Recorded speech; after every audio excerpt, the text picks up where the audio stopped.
Merci, Monsieur le Président. maa ngi lay tàmbali d'abord di la sant yow en tant que président de l'institution di sant aussi mes collègues députés bi nga xam ne sama wayjur génn na àdduna taxawaay bi nga xam ne taxaw ngeen ci maa ngi la ci sant di la ci gërëm bu loolu weesoo nag ñu ñëw rek ci liggéey bi. Monsieur le Président, l'article 74 de notre règlement intérieur dit ceci. Alinéa 3. Après la lecture du rapport, un député par groupe parlementaire ou un député non inscrit peut poser une question préalable tendant à décider qu'il n'y a pas lieu à délibérer. Il peut motiver verbalement sa demande sur laquelle ne peuvent intervenir que le président et le rapporteur de la commission saisie sur le fond et le représentant du président de la République. Monsieur le Président, la dernière phrase dit ceci. Seul l'auteur de la question préalable peut se prévaloir de la faculté ouverte à l'article 70 alinéa 2. maanaam man mi nga xam ne maay auteur bi président am naa sañ-sañ man kese nag ñëwaat pour préciser loolu aussi ma wax la ko balaa nga may wax ne amoo ci droit. Maintenant, Monsieur le Président, moi je voudrais proposer à ce que qu'on ajourne le débat et qu'on ne délibère pas pour cette proposition interprétative. Et je m'explique. D'abord, une proposition de loi interprétative, la personne notre collègue qui propose cette loi ne devrait pas faire cela parce qu'au moment du vote de la loi portant amnistie, il n'était pas législateur. Et quand on n'est pas législateur, on ne peut pas interpréter une loi qu'on n'a pas votée. Ça, c'est un. Deuxièmement, s'il vous plaît, calmez-vous, mes chers amis. On est encore là pour toute la journée. Vous avez le temps de discuter. Top noppilen. Donc, Monsieur le Président, d'abord, sur la forme toujours,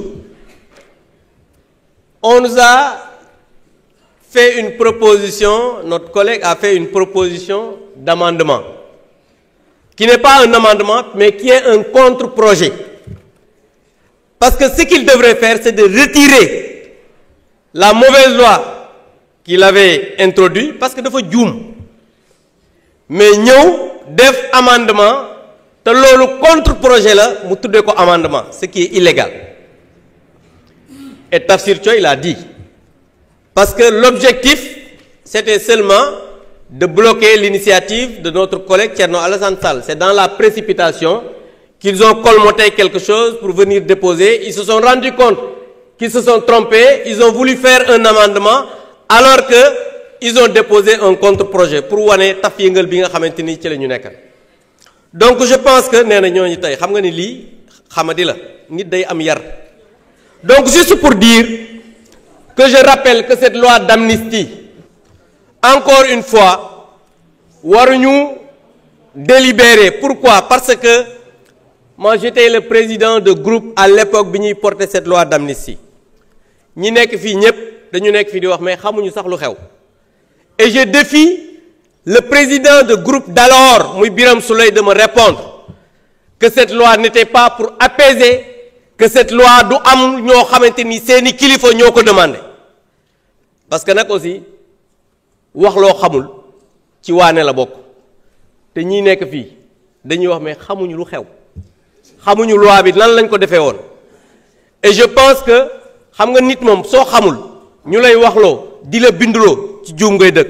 Donc je demande à ce qu'on ajourne le débat. Je vous remercie. Merci, honorable. Monsieur le Président de la Commission des lois, vous avez la parole.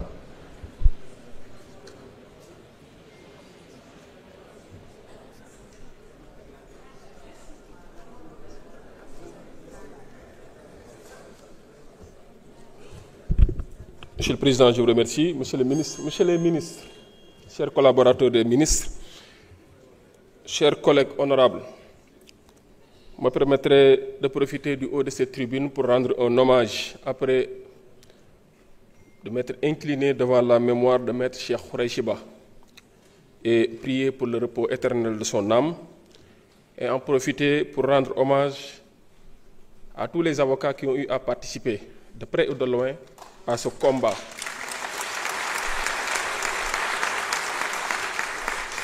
Je veux citer à travers ceux qui sont présents notre confrère Ciré Clédor Ly et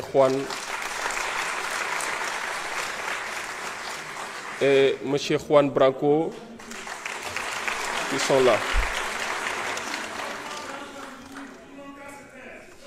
Monsieur le Président, nga may ma